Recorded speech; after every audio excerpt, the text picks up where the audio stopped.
Hello, and welcome to another edition of Wake and Bake News. Thursdays, number 22 of Wake and Bake News. And I'm your host, Shampoo VTA.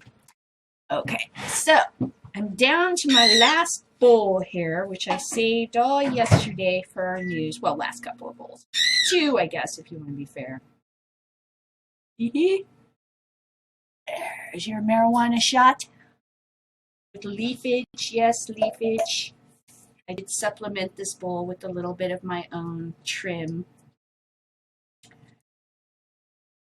This is literally my favorite part of the show.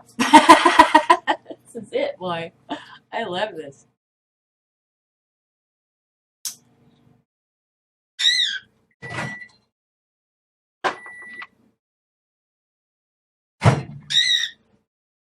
Cheers.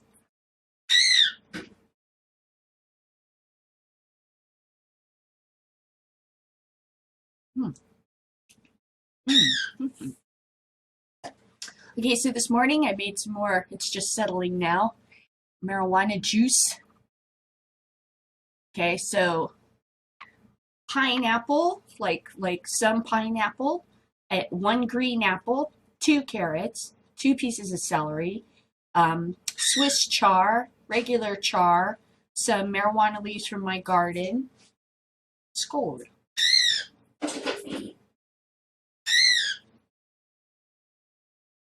Celery always makes it a little bit more watery. You can taste the celery more too.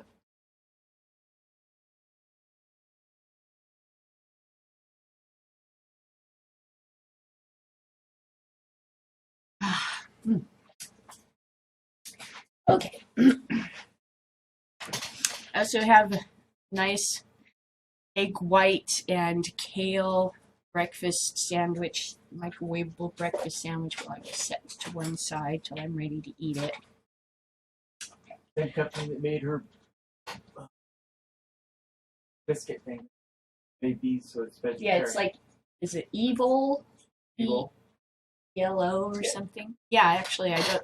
You know, for stuff that's healthy, it's not terrible. I figure throw a little sriracha on it, it'll be better.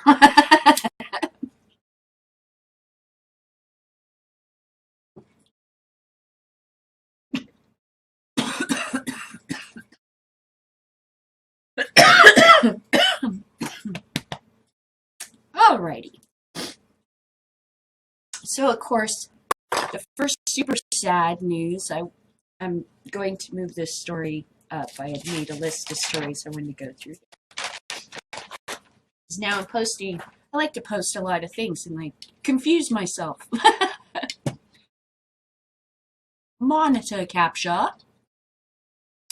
Reduce that little window.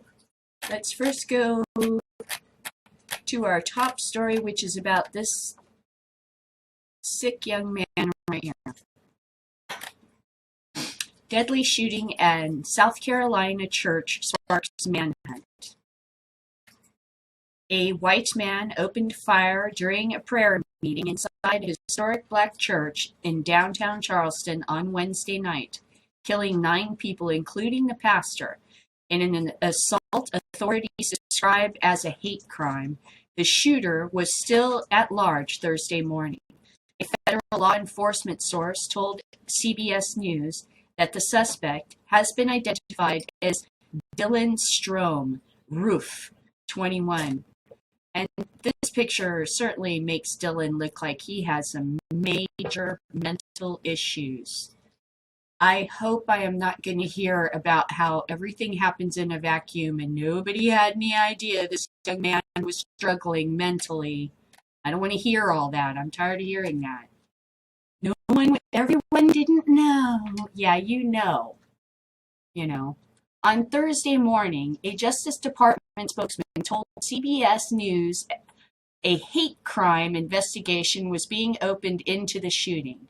The shooting took place at the Amelia AME Church. The suspect attended the meeting at the church Wednesday night and stayed for nearly an hour before the deadly gunfire erupted.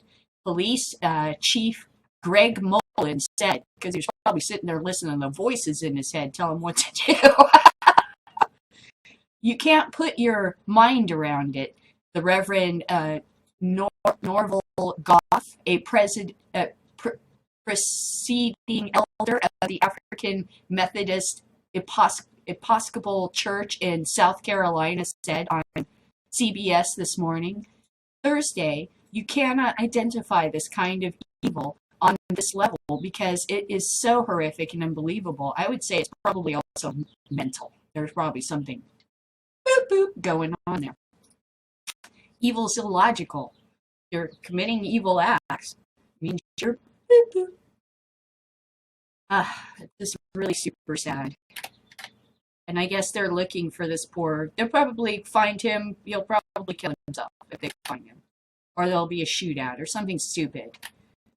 But what I want to know is, look at this guy. I mean, if I had a student like this in my class, I would be calling the counselor. And I think we have someone here you want to meet with. I think we want to keep an eye on this one. He seems to be struggling. I wish somebody had done that for this kid. So sad. Okay, so now I gotta go all the way down here past Fish Center and Jane Drow and all these things. Oh, nope. See, I post a lot of stuff. I get stuff on the internet to share. Lots of good stuff to share. Here we go. Constitutional amendment in Ohio.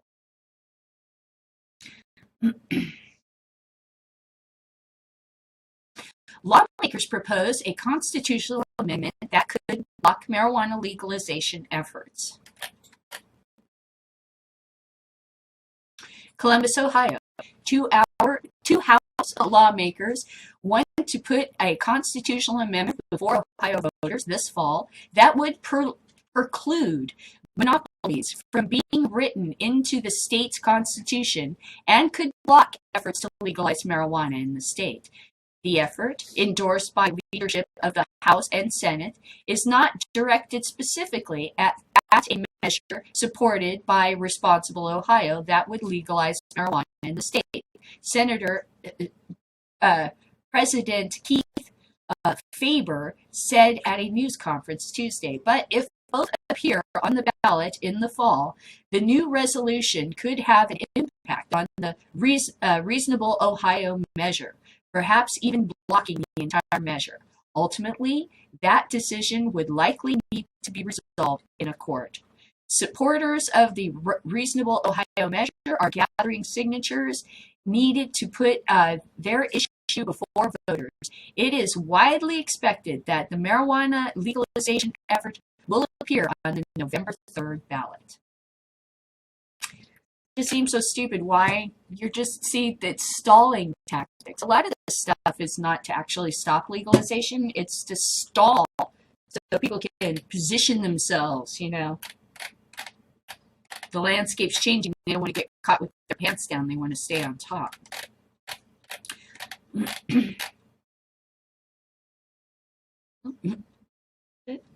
Denver. There we go. Pardon me.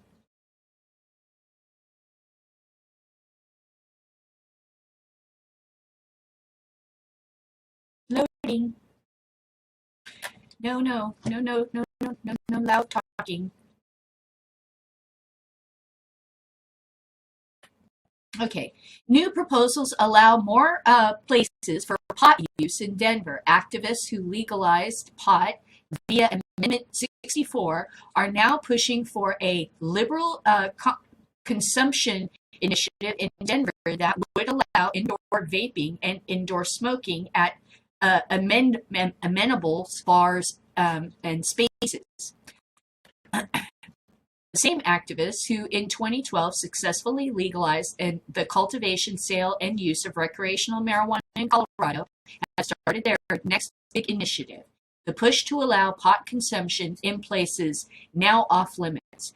Activists want a measure on Denver's November ballot that asks voters to okay allowing marijuana consumption in commercial establishments, including bars and clubs, that meet certain guidelines. They hope to get the question approved by the clerk and recorder's office and gather more than 4,700 signatures before summer's end.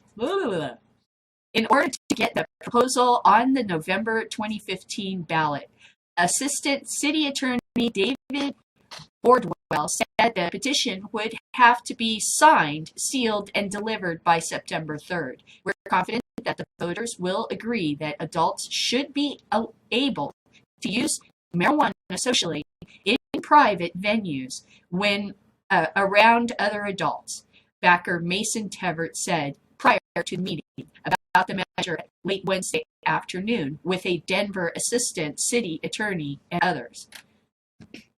A ban on consumption in public has inspired public versus private debates that have led to raids and closures of several cannabis clubs. Denver has been overly restrictive, said fellow activist Brian Vincent. We believe that that's unconstitutional. Well, and plus, I mean, wait till you give consumers a choice between alcohol. You want to get home alive without a ticket? Smoke weed in that bar. Stop drinking. You know, of course, they want you to drink and smoke cigarettes because those things are addictive. You want to relax, smoke weed. That's my advice to you. And if you can't smoke weed, then God help you, because then you're stuck with drinking. I mean, I like to have a drink, wine, that kind of stuff, but that's not what I see. I see a lot of overindulgence. And then these same people are concerned that marijuana will get them high. It's like, but don't worry, you'll still be able to get drunk on the weekend if you use CBD. I don't even know why we need to say all that ridiculous stuff. Don't worry, this kind of medical marijuana won't get you high. You can still get drunk.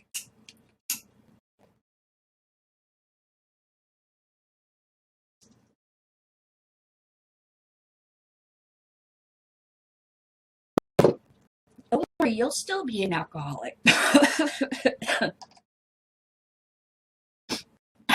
Okay. Pardon me.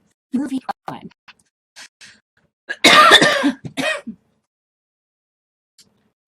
Oregon legal marijuana campaign. Is that right? Oregon's marijuana legislation amendment certified in Ohio. Oh no, it's constitutional amendment in Ohio. Legislation amendment certified by. Oh yes, this is the other part. Is that okay? They're trying to put up a constitutional amendment that's going to stop this. It's going to be on the same ballot to be for voters in 2015 as this. So they have two amendments coming up in this vote. One that may actually hurt this one.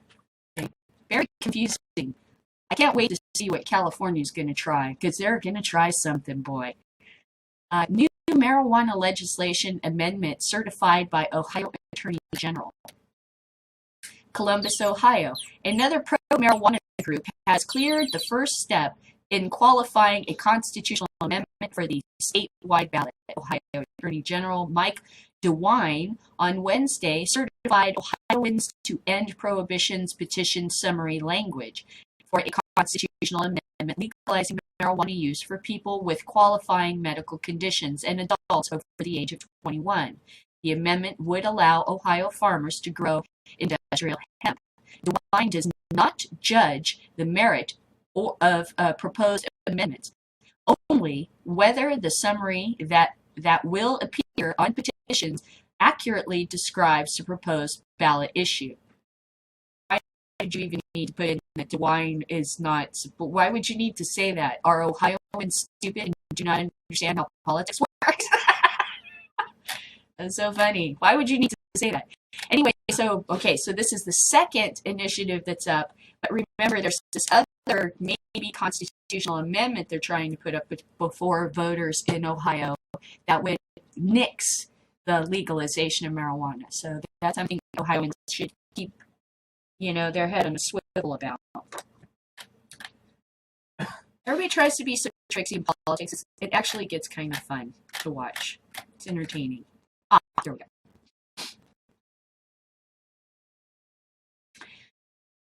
Oregon launches campaign saying, "What's legal with marijuana?" As Oregonians prepare to enter the new world of legal marijuana, the state wants folks to know a few things. With the slogan, "Educate before you recreate," the Oregon Liquor Control Commission has launched a public education campaign to put across the message that although it will be legal for anyone over the age of 21 to possess and use marijuana starting July 1st, it is not yet legal for anyone but medical marijuana patients to buy it, including, so find yourself one of those, including bringing back from across the border in Washington state, their recreational marijuana is already legal. And I think costs more, actually. Why would you bring it across the state? You're going to be providing for Washington because their taxes and regulation is far more strict than Oregon's. Oregon's is going to become Washington's supplier because of the way Washington wrote their laws. The 350,000 campaign includes paid ads and an official website with a PowerPoint presentation and posts on Facebook, Twitter, and Instagram. What's legal? Under Measure 91, starting July 1st, anyone over 21 in Oregon can possess up to 8 ounces of usable marijuana. Where that comes from, we don't know. Such as dry bud at home and up to 1 ounce outside the home. You can consume marijuana at home or on private property. You can grow up to 4 plants per residence at home, out of the public view. You can make brownies and other edible products at home and receive them as gifts. And you can give away marijuana and receive it as a gift or barter. I don't know, this is starting to make me think that as a medical marijuana patient, when we vote to make it legalized, there's going to be a year or two there where normal rubes are not going to have any access, not understand. I'm going to become like the guru. Really? Want to know how to do this? Let me explain. That's going to be really kind of interesting.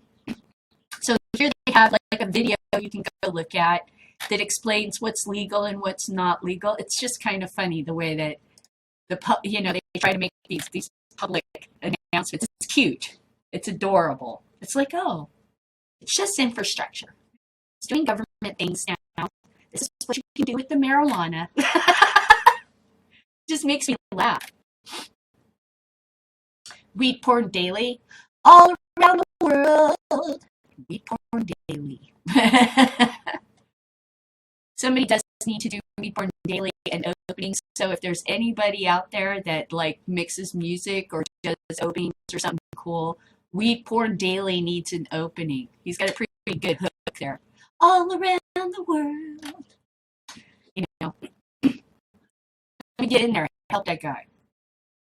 Stoners support each other. Miami-Dade's plan for a 100 pot fine faces key vote Wednesday. This was a story posted by Weed Porn Daily on Tumblr that I noticed and reposted. A proposal that would create a 100 fine for marijuana possession in Miami-Dade gets its first hearing before County Commissioner Wednesday, a key test for the laws designed to keep minor pot offenses out of the criminal system. Criminal penalties would remain on an option for misdemeanor possession of marijuana, but the change in county rules would give all police in Miami-Dade the option of treating it as a civil offense instead. Oh, and I'm sure they will. For all the white people, if issued a civil citation, the offender would receive a ticket and not a criminal charge. That brings up to 1 year in jail. Miami-Dade would be the first Florida county to let officers treat possessing small amounts of marijuana the same way that they handle littering and other minor offenses. They ignore it. According According to local and state officials, the issue is sensitive enough that the county's mayor is cautioning that he's not yet ready to back a top police administrator in endorsing the plan. Backers say they don't want the proposal seen as a move towards decriminalizing marijuana, even though it is, even though the civil fine option meshes with that approach. It's actually what they're trying to do is this is always a tactic of prohibitionists. They're losing, okay? So they give up that ground because it's a war, all right? You're in a war with them, okay? And those are the battle lines. And their battle lines used to be way over here, and we were cornered. And we have slowly marched them back. So now they're at the point where marijuana may help some people, but or we don't want you to think this is going towards legalism. We don't want you to think we're losing the war outright. But we are. We are. Poor tactics, bad planning, bad strategy, stupid rules that you made for people that were completely unenforceable, and in order to enforce them would have costed us lives and treasure in our country. These guys not only deserve to lose, the sooner they lose, the better off all of us are.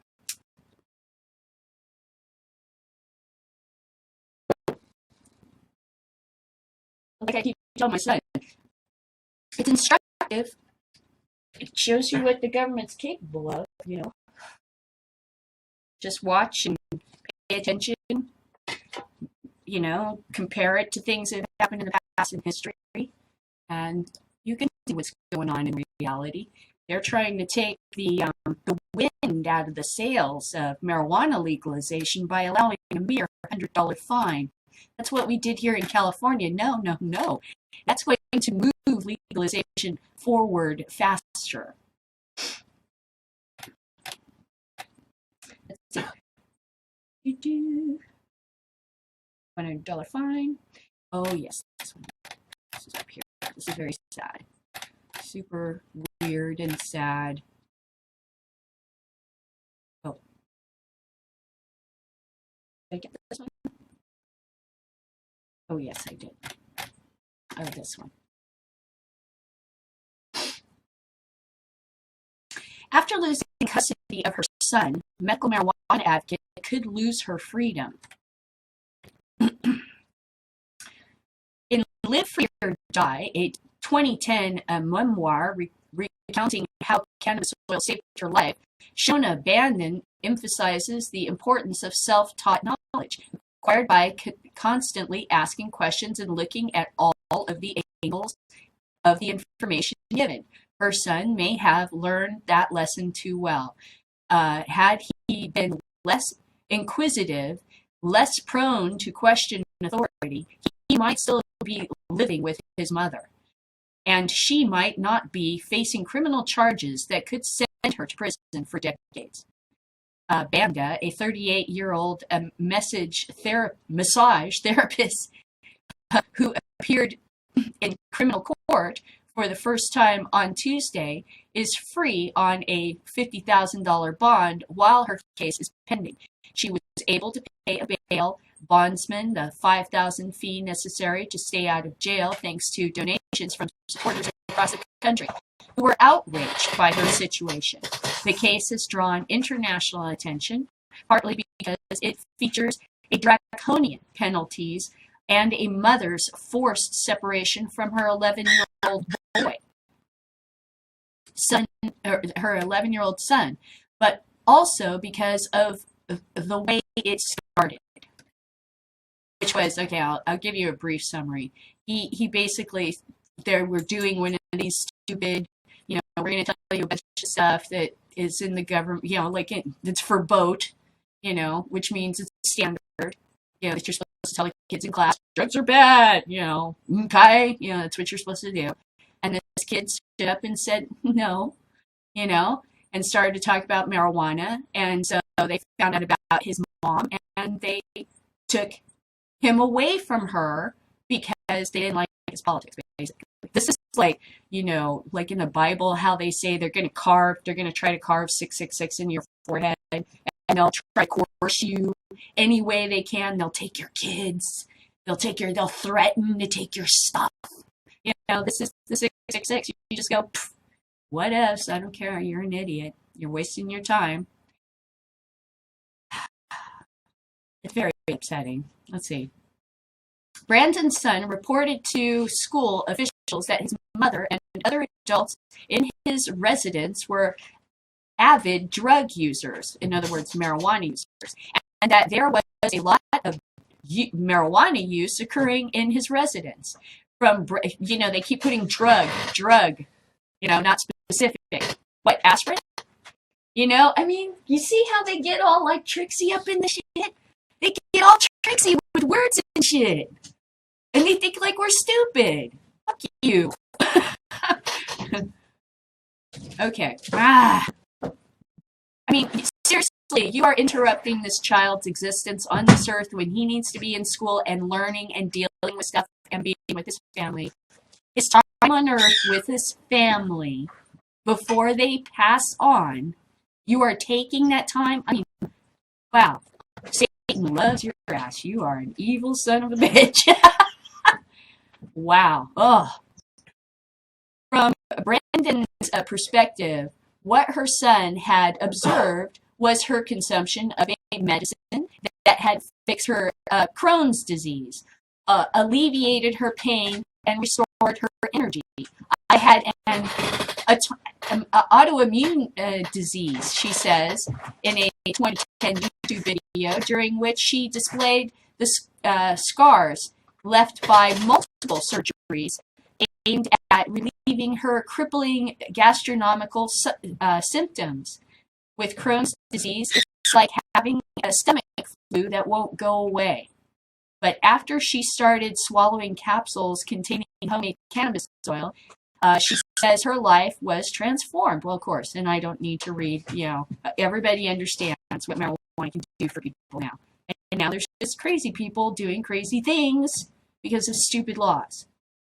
As far as the police were concerned, none of what was relevant, none of this was that was relevant, since Kansas is a backward witch hunting state where we fear Sasquatch and aliens. What in the fuck is wrong with you, Kansas? You're looking stupid right now, is what I got to say. Since Kansas is not one of the 23 states that allows medical marijuana, or reason apparently, your use of cannabis in the cops' view, the psychopathic, puppeteered by Satan cop. What they found at Brandon's house, approximately 1.25 pounds of suspected marijuana, was contraband, not medicine. And when CPS caseworkers took Brandon's son away from her because they're part of the evil corporation of evil, okay, they were protecting him. Yes, protecting him, destroying his opportunities, putting a scar in his memory, something he will have to live with, and turning him against the government permanently. What in the fuck is going on with you idiots? Someone needs to just come from the ceiling all the way down, boom, on your head. Boom, on your head. What is the matter with you? A big slap upside your head. You need a Buddhist palm upside your head. This is so upsetting. I can't even read the rest of it. You do not take an 11-year-old kid from his mother for this. What is the matter with you? You should go to jail. You should go to jail. Someone should arrest you and throw you in jail. That is so disgusting. It just makes me sick. It makes me sick. Kansas, I hope you pull yourself out of the Stone Age. Seriously. You still witch hunting over there? You still looking for aliens to abduct you and do like anal probes over there? Holy cats. Talk about some bumpkins. That's scary. I don't even want to go near Kansas now. It's like, don't go near there. Look at their level of intelligence. Whew.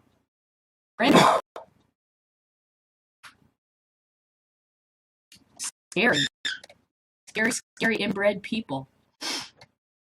All right, so I found this interesting little article in this somebody's blog here, the Journal North Coast. It's a Take Me to Church by Grant Scott Goforth, right? And it went through, of course, some of the stories and stuff, but I thought this one at the top was really interesting. The city of Arcata, I don't know what that is, has declared victory in the war on the megawatt. In a June 16th press release, Environmental Service Director Mark Andre announced that the city's high energy use tax implemented in 2013 to discourage indoor marijuana grows has paid off the $6,000 it cost the Pacific Gas and Electric to incorporate the tax into the utility bill collection. The city expects to continue pulling in around $25,000 a month from the remaining 76 high energy users. That's significantly less than originally anticipated.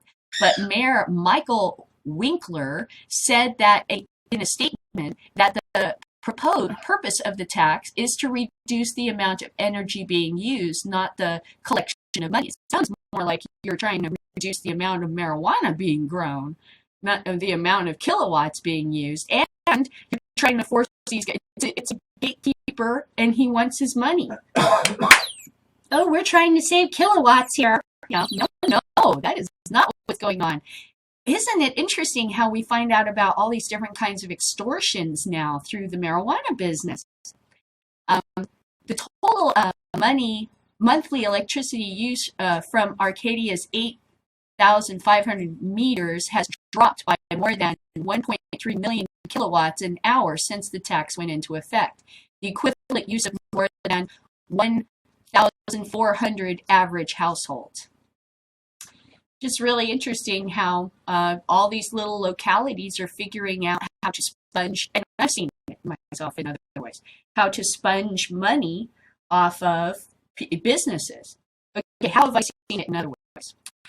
At one time, Jack Nicholson came to Ventura to film a movie called The Two Jakes, right? And I watched the city play Jack Nicholson, and Jack Nicholson kind of played the city, his production crew.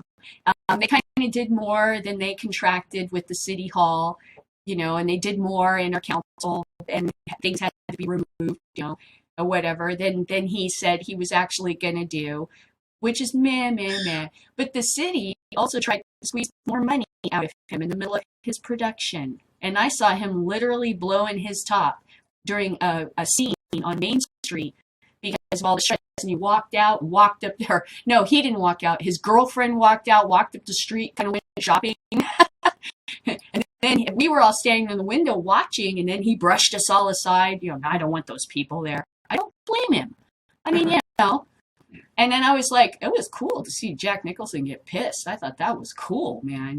That was like, hey, I get to see what this person really is like. That's neat, But I understood why he got mad, because these localities try to play games. These guys are crooks. The people in city council, the people that they're businessmen, or you think they became businessmen because they figure out angles and stuff like that. They're always fishing for a way to somehow suck money off of people. Red light cameras, or it's just weird. They're weird. They're weird people, and they're kind of annoying. So here's another way where they're trying to get money off of marijuana growers, because they see this as a growing industry, and these are some more hangers-on and leeches and gatekeepers that want their little piece of the pie. So totally aggravating.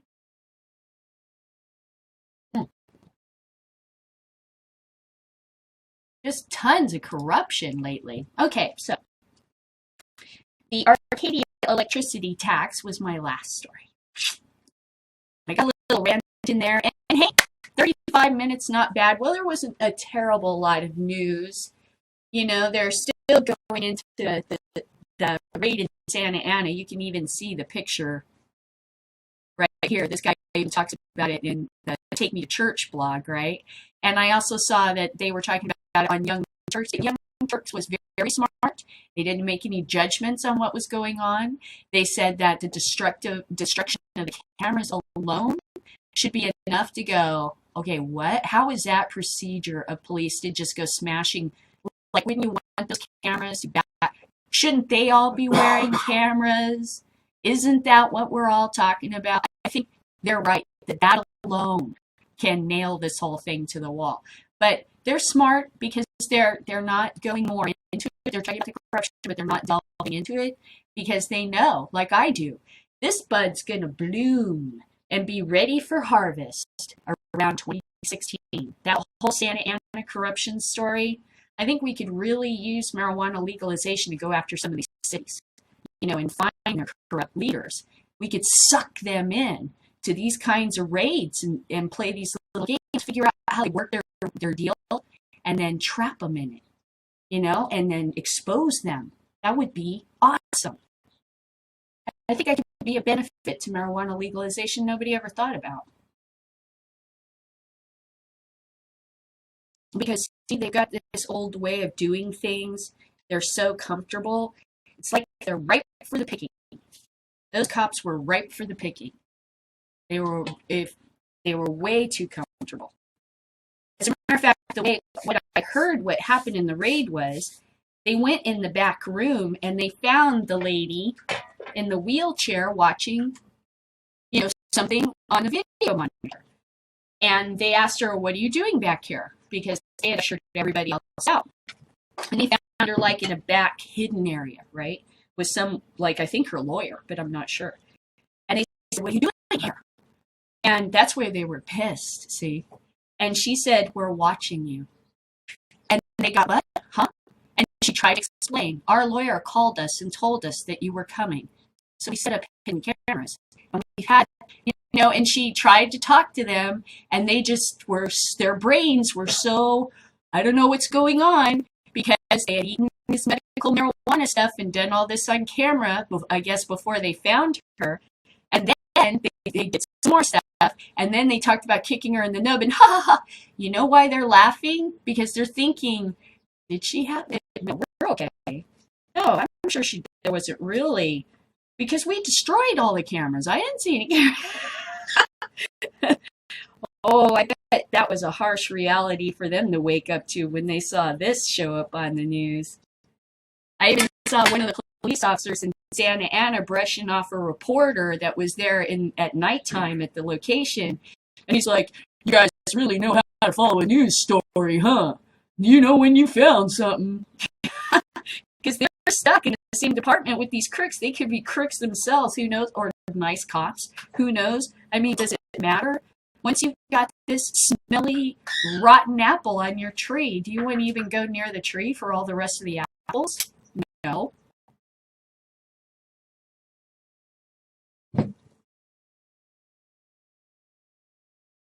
Somebody else was saying this on comments. They were saying, "There's a lot of good cops." And I said, does that matter?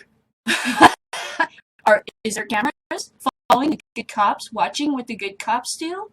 Or do we get tons and tons of images of this? My advice is strap those cameras to those officers as quickly as you can, all over their heads, all in their wazoo, all over their bodies, hovering above them wherever they go, whenever they talk to someone, a little drone camera watching what's going on, to cover their ass and then catch them doing good things, because otherwise all you're going to see is this. Because these cameras are there to catch criminals. And they did. So it's kind of exciting that this is it'll take probably a couple of months to get into the court system.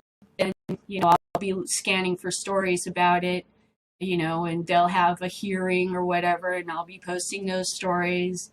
We'll be getting closer to election time. But more support talk will come out for the legalization bills. I'll be using this to help push that.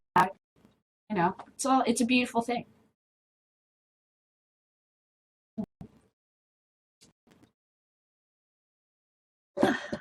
Okay, so probably tomorrow I'm going to be bankrupt. I'm really enjoying my last bowl here. So cheers. And you have a good Thursday. And do something healthy for yourself, you know. And you stay hot and goodbye. Oh, and I guess